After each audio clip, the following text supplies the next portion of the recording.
Mening taxminim bu o'yinda durang qayd etilsa kerak. Real Madrid Manchester City 2-2 siz qanday fikrdasiz? Salom qadrdon muxlislar, kanalimizga xush kelibsiz. Bugun faqat eng muhim va tezkor futbol yangiliklari haqida gaplashamiz. Bizni qo'llab-quvvatlash uchun obuna bo'lishni va like bosishni unutmang. Siz tayyor bo'lsangiz, biz hoziroq boshlaymiz. Yevropa Chempionlar Ligasi nimchorak finalning birinchi to'qnashuvlari Yevropaning eng nufuzli turniri o'zining hal qiluvchi pallasiga kirdi. Dastlabki to'rtta uchrashuv futbol muxlislariga haqiqiy bayram va unutilmas hissiyotlarni taqdim etdi. Galatasaray Liverpool 1-0 Turkiyaning dozaxiy muhiti bu safar ham o'z sozini aytdi. Merseydliklar Istanbulda kutilmagan qarshilikka duch kelishdi. O'yinning deyarli boshidayoq, ya'ni 7-daqiqada Mario Lemina tomonidan kiritilgan gol uchrashuvda yagonalikcha qoldi.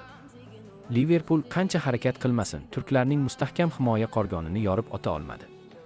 Bu natija javob o'yini oldidan Galatasarayga kichik, ammo muhim ustunlikni taqdim etdi. Newcastle Barcelona 1-1 Angliyaning St. James Park stadionida kechgan bahs o'ta dramatik yakunlandi.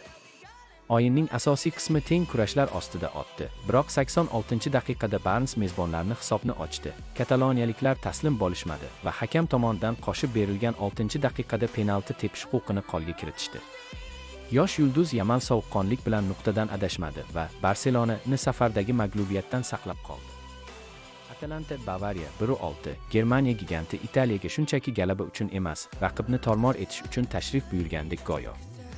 Bavariya uchrashuvning ilk daqiqalaridanoq hujumkorlikni oshirdi. Stanisic, Gnabry va Nikolas Jeksonning dubli myunxenliklarning ustunligini ta'minladi. Ayniqsa Michael Olisening ajoyib o'yini va kiritgan 2 goli Atalanta himoyasini ojiz qoldirdi. Mezbonlar faqatgina o'yin yakunida Pashalich orqali bitta tasalli golini ura olishdi xolos. Atletico Tottenham 5-2 Madridning Metropolitano stadionida haqiqiy gollar shousi guvohiga aylandik. Simeone shogirdlari o'yinning ilk daqiqalaridanoq raqibni bo'g'ib qo'yishdi.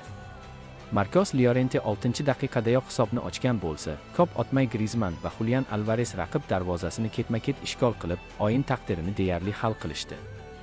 Lenormand ham o'z nomini tabloga yozdirib qo'ydi. Mehmonlardan Pedro Solanke gol urgan bo'lsa ham Atleticoda yirik g'alaba. Bugun Yevropa Chempionlar Ligasida juda qiziqarli o'yinlar bo'lib o'tadi. Futbol muxlislarini to'rtta katta to'qnashuv kutmoqda. Keling, har bir o'yinni qisqacha tahlil qilib chiqamiz va qaysi jamoa favorit ekanini ko'rib chiqamiz. Birinchi o'yin Real Madrid va Manchester City o'rtasidagi super qarama-qarshilik. Bu ikki klub so'nggi yillarda Chempionlar Ligasida tez-tez uchrashib kelmoqda va bu qarama-qarshilik allaqachon zamonaviy klassikaga aylangan. Vinicius Junior boshchiligidagi Real tezkor qarshi hujumlari bilan xavfli.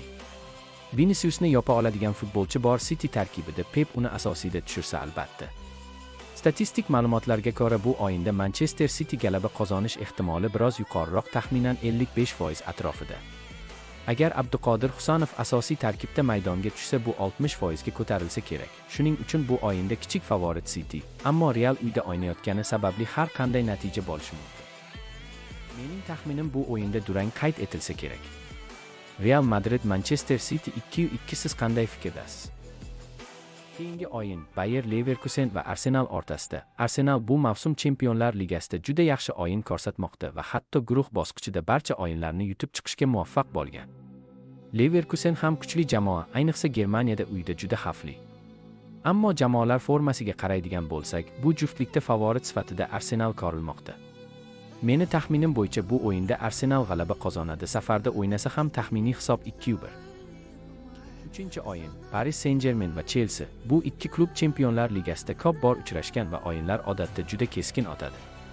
Statistikaga qaraganda ularning o'zaro o'yinlari deyarli teng. Har ikki jamoada ham bir necha g'alaba bor. Ammo hozirgi tarkib va forma bo'yicha qaraganda, o'tgan mavsum Chempionlar Ligasi g'olibi bo'lgan Parij biroz ustun ko'rilmoqda. Shuning uchun bu o'yinda favorit parijliklar. Taxminimcha 3-1 hisobida maydon egalari g'alaba qozonadi.